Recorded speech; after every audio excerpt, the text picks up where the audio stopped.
Fianté? Ouais. Ça m'a impressionné? Pas vraiment. Ce qui m'impressionnerait, c'est rencontrer, je sais pas, le pape. Le patron du FBI, Webster, et Neil Welch, désormais son bras droit, décident de passer à une vitesse supérieure en tissant une toile d'araignée sur le plan national pour piéger toute l'organisation de la mafia. Et d'autres opérations d'infiltration sont ainsi montées, parmi lesquelles Abscam, dont le but est de s'attaquer à la nouvelle Mecque du jeu sur la côte Est, Atlantic City.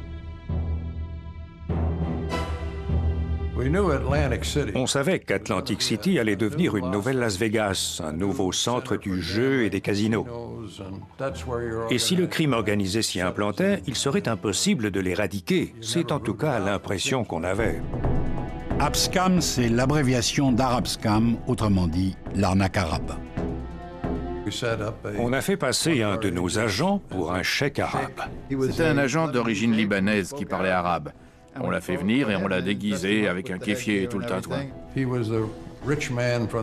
jouait le rôle d'un nabab qui arrivait du Moyen-Orient pour se faire construire un casino à Atlantic City. On a fait comme s'il débarquait d'un avion. On a pris des photos de toutes les personnes qui sont venues l'accueillir. On a pu identifier beaucoup de monde parce qu'ils voulaient tous poser avec le chèque et être pris en photo avec lui. Pour appâter plus encore le client, quoi de mieux qu'un yacht luxueux, saisi par la justice, le Left Hand, et y offrir des soirées somptueuses. Le bureau ne lésine pas sur les moyens. Les douanes l'avaient trouvé au large avec 5 tonnes de marijuana à bord et ils l'avaient placé sous scellé. Donc on leur a pris, on l'a retapé et moi je vivais dessus. On avait environ $1 million de fonds spéciaux pour financer cette entreprise. On a été immédiatement assaillis, non seulement par la mafia, mais aussi par les hommes politiques. Ces gens-là ne constituaient pas notre cible initiale. C'est eux qui sont venus vers nous. On ne s'est pas demandé qui pourrions-nous attirer dans nos filets. Ces gens nous ont été proposés par des intermédiaires véreux. Le FBI, qui ne s'attendait pas à débusquer des politiques, décide de pousser son avantage et déplace le cœur de l'opération à Washington. L'agent Tony Amoroso troque son yacht contre une maison dans la capitale. Go ahead, Tony. This is Special Agent Anthony Amoroso, Jr., Federal Bureau of Investigation. Today's date is January 7th, 1980. Location, a townhouse in Washington, D.C. Chaque pièce de la maison à Washington était truffée de micros. Il y avait une pièce au sous-sol d'où on manœuvrait les caméras et qui était séparée du reste de la maison. C'est dans cette maison que l'on organisait les rendez-vous, où l'on filmait les membres du Congrès ou les autres personnes avec qui on traitait. Pour garantir la rigueur de l'opération et leur propre rigueur, les agents se filment en permanence. Each packet contains $10,000 and $100 bills. I'm placing this money in the desk drawer directly in front of me.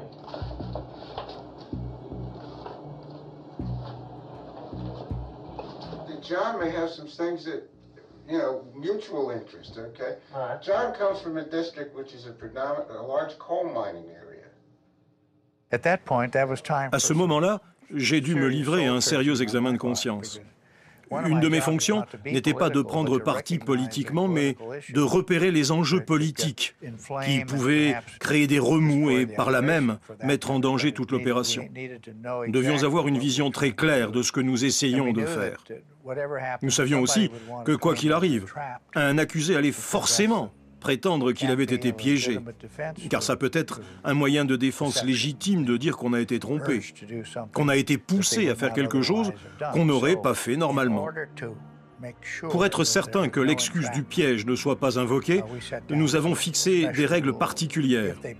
S'ils amenaient quelqu'un sur le lieu de l'entretien, nos hommes devaient s'assurer qu'ils parlaient explicitement de choses illégales. Well, I mean, I don't want to say you owe me 35 or anything like that, but you know. I authorized 50,000. Is that what you expected? J'avais une petite pièce en bas dans la cave où je regardais ce qui se passait au fur et à mesure.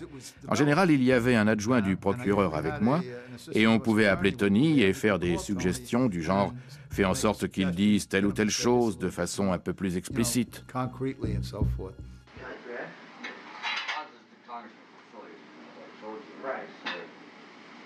Ozzie Myers. Si on devait écrire un scénario où un type vous donne tous les éléments pour l'incriminer, alors ce type serait Ozzie Myers. Sa phrase favorite, c'était...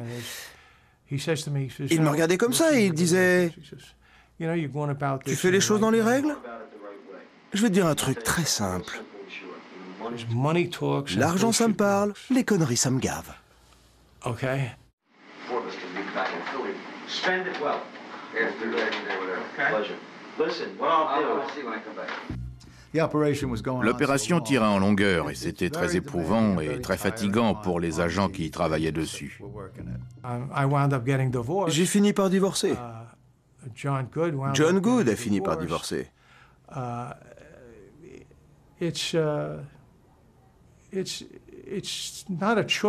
Quand on démarre une opération comme ça, on ne se dit pas qu'on va finir par divorcer.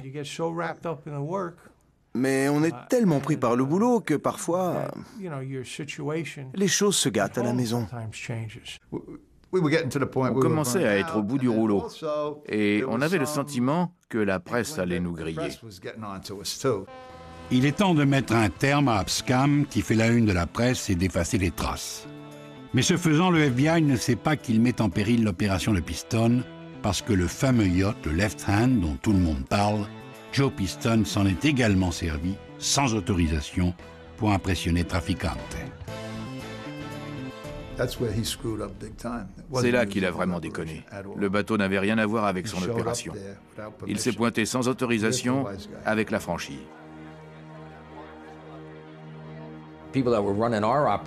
Les agents qui dirigeaient notre opération ont dit qu'ils étaient sûrs que le bateau ne serait pas exposé dans la presse.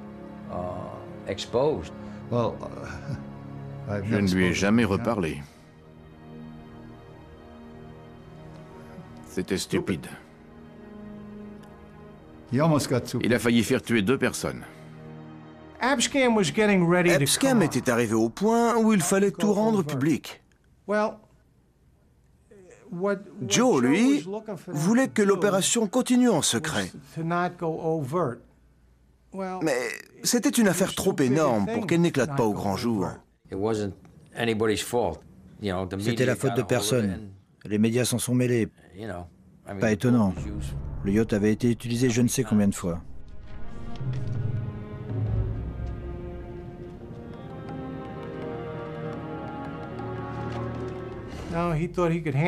Il a cru qu'il pouvait s'en sortir tout seul, qu'il pouvait utiliser le bateau quand même. Et effectivement, il s'en est sorti tout seul. Mais il a dû mentir comme un arracheur de dents pour s'en tirer.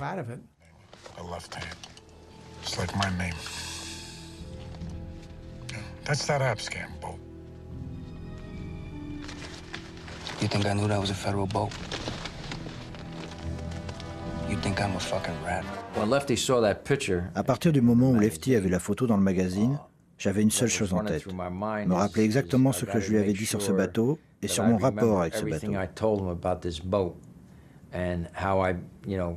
Le truc avec Lefty, c'est qu'il se souvenait de conversations qu'on avait eues 2 ans plus tôt et qu'il aurait pu les réciter mot pour mot.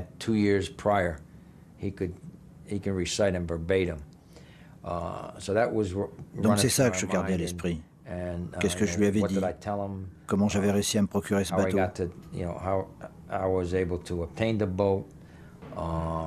Et puis je devais aussi trouver une histoire pour expliquer pourquoi nous, on n'avait pas été coffrés. Mais en fait, j'ai eu de la chance qu'il n'y ait que des politiciens et pas de vrais gangsters. Je veux pas dire que les politiciens sont pas des gangsters. I have done nothing wrong, and that's as much as I think is necessary to say now. I know of no wrongdoing that I have done or the congressional office that I serve in. I didn't take any actions on behalf of anyone.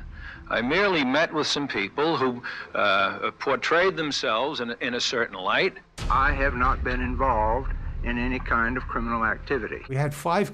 On a eu 5 membres du Congrès, un sénateur, on a eu le maire et un certain nombre de conseillers municipaux de Philadelphie. On a aussi chopé des procureurs.